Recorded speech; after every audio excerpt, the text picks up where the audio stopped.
আমাদের অনেকটা প্রবলেম হতো, এখানে এসে অনেকটা উপকার হতো, সাপোর্ট পেলাম। প্রকাশ বাবু, তাদের কাছে আজকে ফার্স্ট মার্কেটের অ্যানালিসিস বুঝতে পারলে, ফার্স্ট সেটা প্র্যাকটিক্যালি কিভাবে কাজ করে বুঝতে পারলে, নিশ্চয়ই এক্সপেরিয়েন্স অনেকটাই গেইন করতে পেরেছো। তো আজকে কারা কারা লাইভ মার্কেটে নতুন এসেছো তারা একটু হ্যান্ড রাইজ করো। নতুন কারা আছে? কি এক্সপেরিয়েন্স গেইন হলো সুমন বাবু এই ক্লাস করার পর? এটিএল এর নিচে থেকে এসে সাপোর্ট নিয়ে উপরে গেলাম। হ্যাঁ, কি আপনার কি এক্সপেরিয়েন্স গেইন হলো? চলো রাজীব বাবু।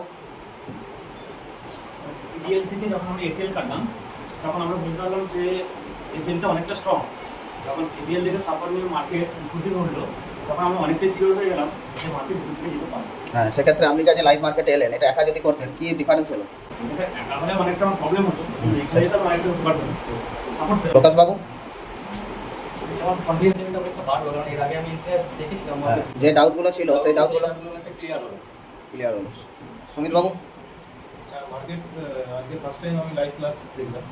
লাইভ ক্লাসের প্রফিটেবল জায়গায় গেল সেটা দেখলাম। তো স্টার সেট আপ স্ট্র্যাটেজি খুব ভালোভাবে কাজ করেছে, আমি সেটা বুঝতে পারলাম। কল্যাণ, এটা অভিজ্ঞতা হলো যে ক্লাসের মধ্যে যে আমরা এটিএম থেকে যে প্রফিটটা বুক করতে পারি তার জন্য ধৈর্যের দরকার, সেটা আমরা দেখতে পেলাম। এবং অ্যাকুরেসি লেভেলটা কি মনে হলো? যে অ্যাকুরেসি লেভেল লেখানো আছে সেই সেই অনুযায়ী আমরা প্রফিট করতে পেরেছি। হয়েছে তো? আফটার কমপ্লিট এবার সবাই নিজের জার্নাল শিটটা খুলুন, যেটা ট্রেনিং টাইমস প্রোভাইড করা হয়েছে এভরিডে, যেটা আমরা ফলো করি ট্রেড জার্নালটা, সেটা ইয়ে করুন। আজকে ট্রেডে আমাদের কি হয়েছে না হয়েছে সেটা জার্নাল করে দিই, এবং জার্নাল শিট কমপ্লিট করে কতটা হেল্প হচ্ছে যারা প্রো প্লেয়ার আছেন, যারা অ্যাডভান্স প্লেয়ার হয়ে গেছেন, তারা অবশ্যই জানেন এই বিষয়টা এক্স্যাক্টলি। তো সেক্ষেত্রে আমরা যে জার্নালটা কি কারণে করি এবং জার্নালটা কি কাজে লাগবে সেটা অবশ্যই বুঝতে পারবেন। চলুন।